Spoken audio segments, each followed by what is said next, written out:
Queridos niños, queridas niñas y público en general, nos hemos reunido hoy aquí para aprender algo nuevo y ya sabéis cuál es nuestro lema: algo nuevo aprenderéis a poco que escuchéis, aunque solo sea perder el tiempo con la dignidad con la que yo lo pierdo. Estamos en los vídeos que están explicando a Habermas y hemos dicho siempre que para ello estamos utilizando los apuntes que figuran en la lechuza de Minerva. El vínculo siempre está en la parte descriptiva de este vídeo.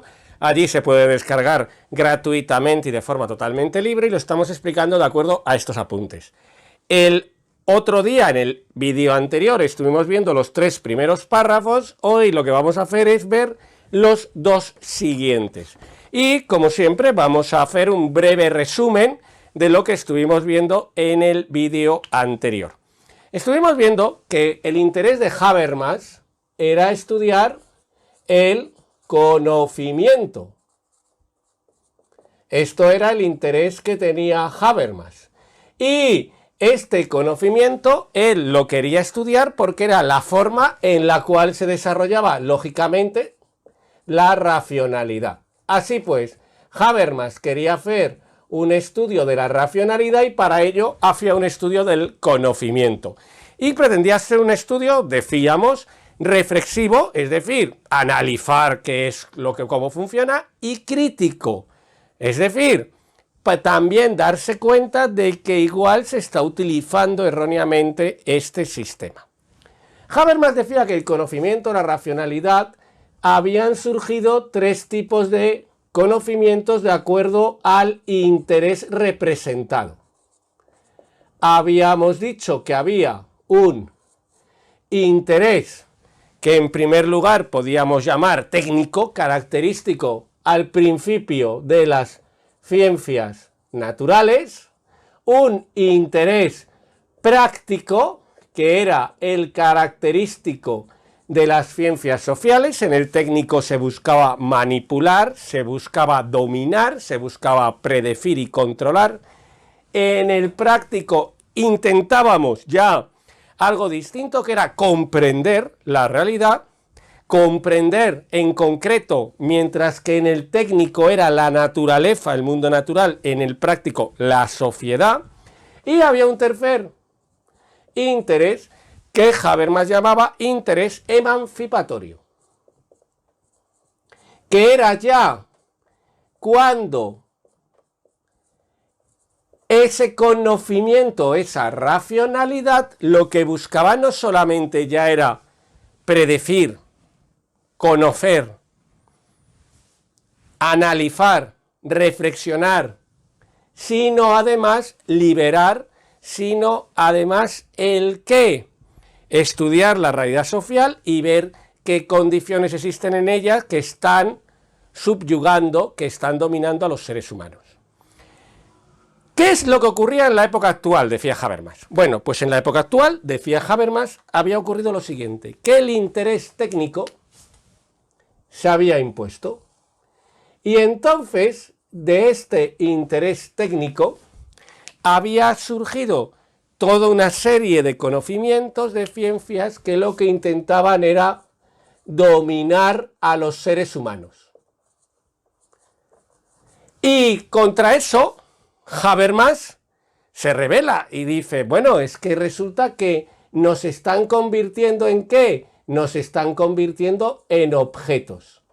Y precisamente frente a ese intento de dominación, frente a convertir a los seres humanos en objetos, Habermas va a presentar una teoría, que es la que vamos a ver hoy, la que vamos a analizar hoy, que se llama la teoría de la acción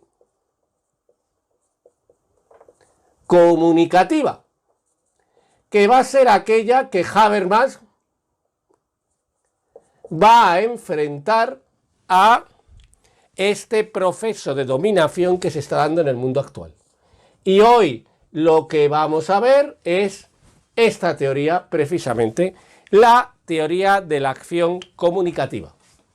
Así pues, vamos a analizar ahora cómo funciona la teoría de la acción comunicativa, la famosa ¡Tac! ¿Qué es la teoría de la acción comunicativa? ¿En qué se basa? Primero, se va a basar en algo muy importante, una distinción que hace Habermas, que va a ser la racionalidad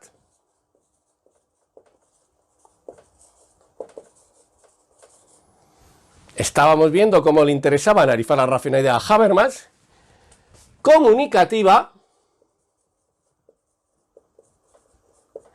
que se va a enfrentar a la racionalidad técnica, a la racionalidad instrumental.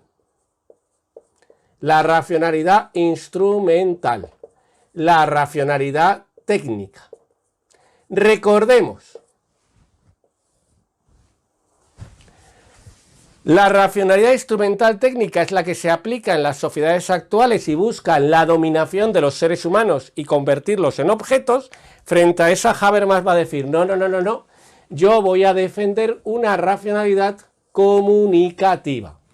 Y ahora, claro, cabe una pregunta, ¿pero y cuál es esa racionalidad comunicativa? Pues es aquella que va a cumplir las características que vamos a presentar a continuación. Primero, va a ser una racionalidad donde la comunicación, como no podía ser menos, sea fundamental. ¿Y cómo va a ser esta comunicación? Esta comunicación no va a ser de cualquier manera para Habermas. Esa racionalidad se desarrolla no de cualquier forma, no diciendo lo primero que se me pasa por la cabeza, no comentando la primera chorrada que se me ocurre, no repitiendo lo que me han dicho por un argumento, por ejemplo, de autoridad. No. ¿Se basa en qué? En fundamentalmente la argumentación. Es decir, en hacer una exposición y un entendimiento de los argumentos. Se trata de exponer argumentos, no ideas, no lemas, no consignas, no gritos, argumentos, y se trata también de entender, buscar entender los argumentos opuestos. Es decir, se trata de una comunicación real. ¿Basada en qué? En la argumentación. Y para ello, dice Habermas, lo que debemos hacer, lógicamente, es el uso del lenguaje. Esa es nuestra arma. Es el arma fundamental del ser humano, el lenguaje. ¿Para qué? Para llegar a través de esa comunicación argumentada, ¿para llegar a qué? A un acuerdo como intersubjetivo, es decir, vamos a llegar entre todos a un acuerdo. Dicho de otro modo, vamos a dialogar. No va a ser un monólogo, no va a ser que cada uno dé un discurso sin escuchar al otro, sino que va a ser que vamos a dar discursos, vamos a exponer discursos, vamos a exponer argumentos y vamos a buscar entender argumentos. Es decir, no solamente vamos nosotros a hablar hacia los otros, sino que también vamos a ¿qué? A escuchar a los otros. Es decir, tenemos que tener también orejitas. Qué bonito me ha quedado. Claro, para poder escuchar a los otros, tendremos que tener orejitas. Y tendremos también que poder hablar para poder exponer argumentos. Por eso la clave va a estar en el diálogo, en ese uso del lenguaje para llegar a un acuerdo intersubjetivo. ¿Y qué es lo que buscamos en ese acuerdo? Buscamos, lógicamente, pues darnos normas, es decir, formas en las cuales podamos convivir. Normas, tanto normas que tengan que ver con la ética, normas morales, como normas que tengan que ver con el derecho. Por ejemplo, leyes. Pues oiga, cuando el semáforo esté en rojo, usted no puede cruzar, se tiene que parar. Pues oiga, por esta carretera se puede ir a tanta velocidad. Pues oiga, los menores de edad, pues resulta que pueden hacer esto, pero no esto otro. Pues oiga, resulta que para casarse tiene usted que tener una edad determinada y no tiene que ser coaccionado. Es decir, ¿qué vamos a hacer? Vamos a hacer normas para poder convivir. ¿Y esas normas cómo parten? Esas normas parten de dos presupuestos fundamentales. Esto va a ser lo que más se le va a criticar a Habermas, que luego vamos a analizarlo, porque se le va a decir que es una ilusión, que esto en realidad es el verdadero problema. ¿Cuáles son los dos presupuestos? Los presupuestos van a ser, primero, la igualdad de todos los que participan en el diálogo y, segundo, la libertad también de todos los que participan. Es decir, si dialogamos, aquí estamos, por ejemplo, 3 personas, no se nos olvida pintarle las orejitas, porque tiene que escuchar, no solo tiene que hablar. Estamos dialogando, estamos viendo lo que nos dicen, estamos analizando uno lo que dice, el otro lo que dice, uno lo que dice, el otro lo que dice, es decir, estamos en un proceso de diálogo. ¿Qué ocurre? Que todos los que estén, absolutamente todos los que estén en ese proceso de diálogo, primero, tienen que ser, lógicamente, iguales entre sí. Porque si hay uno que está por encima de los otros, ¿quién se impondrá? Ese, y ya no habrá diálogo. Habrá monólogo, pero no diálogo. Es decir, habrá sencillamente como yo estoy, vamos a imaginar, por encima, me impongo. Se acabó el diálogo. Así que, igualdad. Y segundo, libertad. ¿Para qué? Para poder decir, no estoy de acuerdo, o sí estoy de acuerdo. Claro, si yo no tengo libertad para poder opinar, por un lado, libremente, por otro lado, para poder decir si estoy de acuerdo o no con lo que otro me está diciendo, no hay diálogo posible. Así que tengo dos condiciones, libertad e igualdad en el diálogo. ¿Y cuál es la pretensión? ¿Qué buscamos con ese diálogo? Con ese diálogo lo que buscamos, nuestra pretensión es la universalidad. Es decir, buscamos generar una cosa que Habermas va a llamar discurso, que enseguida vamos a ver lo que es. ¿Qué es ese discurso? Ese discurso es establecer, vamos a ponerlo aquí, va a ser establecer una serie de normas, un discurso acerca de los fines y valores que deben guiar toda acción humana. Es decir, es el grado máximo de racionalidad humana. Ese discurso va a ser el grado máximo de racionalidad. Va a ser conseguir llegar ¿a qué? A un acuerdo entre todos de forma libre e igual. ¿Para qué? Para conseguir llegar a una serie de normas perfectamente racionales. Perfectamente racionales. ¿Que guíen el qué? Que guíen nuestras acciones. Y a alguien esto le estará sonando a un autor que vimos hace no mucho, a uno de los autores más importantes de la historia de la filosofía. Esta idea de la racionalidad que guíe la acción moral le estará sonando a Kant. Efectivamente. ¿Qué es la ética del discurso? La ética del discurso es conseguir hacer esto y además hacerlo ¿cómo? De forma universal. Es decir, para todos los integrantes de ese diálogo llegan a un acuerdo sobre lo que hay que hacer.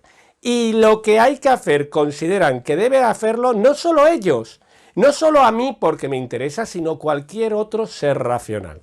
Y eso va a ser la ética del discurso. ¿Y qué es entonces? Es una reelaboración, es decir, es recoger algo anterior, pero transformándolo, ¿de qué? De la ética, todos nos acordamos, formal de Kant. Eso es lo que estamos haciendo. Pero ahora, con una diferencia. Recordemos, la ética de Kant era individual. El imperativo categórico surgía en mi razón a priori, a través del deber, todos nos acordamos de que era la forma de la máxima que guía la acción, y surgía de forma individual. Aquí no. Aquí el imperativo categórico no va a ser individual. ¿Por qué? Porque lo estamos construyendo entre todos. ¿Y va a ser qué? Va a ser compuesto no a través del pensamiento puro, sino a través del diálogo.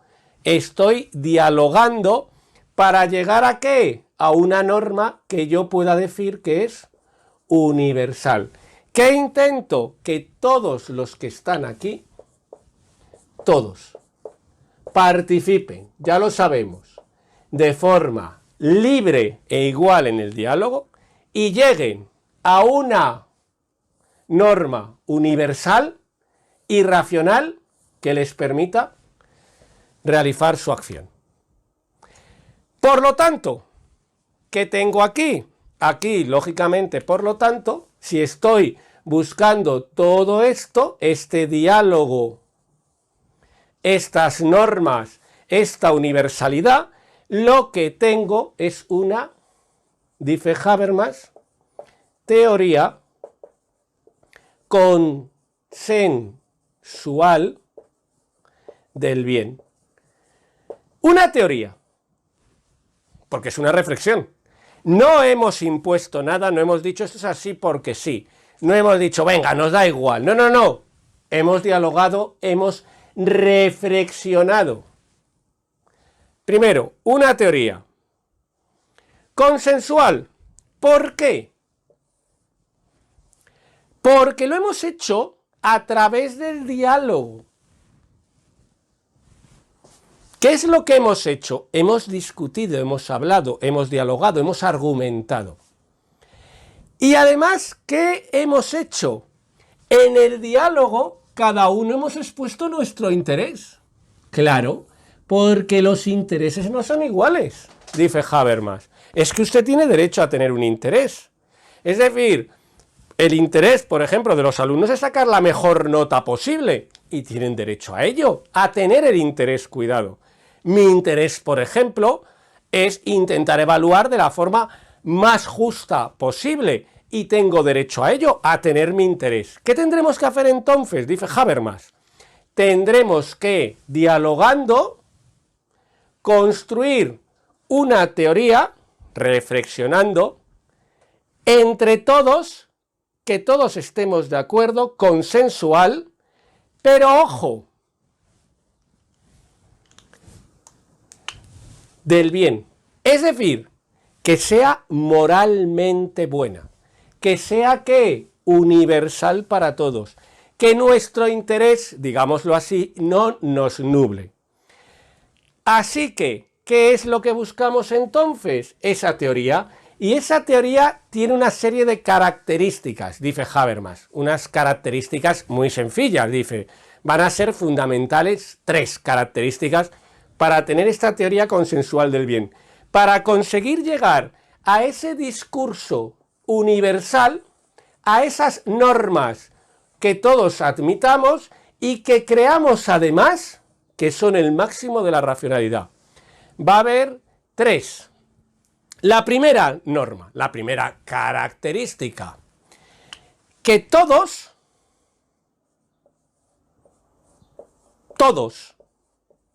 puedan llegar a aceptarla frente a cualquier otra, que todos estén de acuerdo en que es la mejor de todas. Primera característica, porque claro, se trata del grado máximo de la racionalidad, se trata de hacerla universal. Luego, no puede ser universal y que haya un grupo que sí la quiera y otro que no, tendrán que ser todos. Primera. Segunda, que tenga en cuenta los diversos intereses, es decir, que no se construya sobre unos pocos, que no digamos, bueno, pues venga, sobre estos dos resulta que tienen 2 intereses, pero todos los demás tenemos otros enfrentados. pues ya está, nos imponemos. No, no, no, porque romperíamos ¿el qué? El diálogo. Romperíamos ¿el qué? La igualdad y la libertad. Así que sea para todos, que respete los intereses, pero ojo también, que cuidado con esto, que es muy importante, que mantenga siempre la igualdad y la libertad. Esto es muy importante también, dice Habermas. Pues, ¿qué podría ocurrir? Podría ocurrir que en un momento dado el consenso fuera ir contra esta igualdad o esta libertad de uno de los miembros, de dos, de una minoría, o incluso contra nuestra propia igualdad y libertad. Y dice Habermas, no, no, no, no, no, porque precisamente si la condición de todo diálogo es la igualdad y la libertad, la consecuencia final no puede ser cortar la libertad y la igualdad, porque entonces, ¿qué ocurriría? Que ya no podría haber más diálogo. Luego, si yo quiero hacer una teoría consensual del bien, quiero llegar a una serie de normas universales y racionales aceptadas por todos, tiene que ser, primero, que todos la admitan. Segundo, que respete los intereses. Lógicamente lo respetará hasta un límite, porque si no, lo que yo haré será imponer mi propio interés, pero tiene que respetar mis intereses legítimos. Y tercero, que se construya sobre y acabe en igualdad y libertad. Y ahora viene lo que todo el mundo está cuestionándose. Muy bien, Habermas, ya tenemos esto. Vamos a hacer una teoría consensual del bien. Vamos a hacer, venga, Habermas, vamos a hacer ese discurso, vamos a dialogar, vamos a hacer ese discurso que tanto nos pides, esa ética del discurso, vamos a hacerla. Pero, Habermas, ¿esto cómo lo hacemos en la sociedad? ¿Cómo lo hacemos ahora? Es decir, ¿qué ocurre? ¿Nos ponemos a dialogar de pronto? A ver, Habermas, ¿cómo podemos realmente hacer esto de forma real en la sociedad actual? Y eso es lo que Habermas va a contestar y nosotros vamos a explicar en el siguiente vídeo. Vamos ahora a resumir muy rápido. Esta pregunta la dejamos porque la vamos a contestar en el siguiente vídeo, la vamos a contestar según Habermas, lógicamente, y vamos a resumir muy rápido. Habermas había dicho, el interés técnico es el interés que actualmente rige todo el modelo social. La sociedad está pensada para dominar a los seres humanos y convertirlos en objeto. Frente a eso, yo propongo un modelo emancipatorio. Aquí está. Que es la teoría de la acción comunicativa. ¿Qué es lo que va a consistir? Va a consistir en que yo, utilizando la racionalidad y a través de la comunicación, me voy a enfrentar a la razón instrumental o técnica. ¿Cómo? Generando un diálogo. ¿Y qué es ese diálogo? ¿Qué busca? Busca una ética del discurso. ¿Y qué es esa ética del discurso? Es la elaboración de una serie de normas éticas y sociales, éticas y legales, éticas y políticas, que tengan un grado máximo de racionalidad, que sean universales y que guíen la acción. Y para ello voy a argumentar, voy a utilizar la argumentación en un intento de llegar a un consenso. El punto de partida de ese consenso es que todos los que participen en él sean iguales y libres, y el punto de llegada es una teoría consensual del bien, que sería para todos, respetando los intereses individuales, los intereses de ciertos colectivos y siempre, siempre, siempre respetando la igualdad y la libertad. puesto que si no respetáramos la igualdad y la libertad, el discurso ya no podría seguir realizándose el consenso, y entonces habríamos roto con todo lo que pretendemos. Y el próximo día vamos a ver, y esto, Habermas, cómo se hace. Pues lo dejamos aquí con la intriga, qué emoción, yo no sé si voy a poder dormir. El próximo día, más.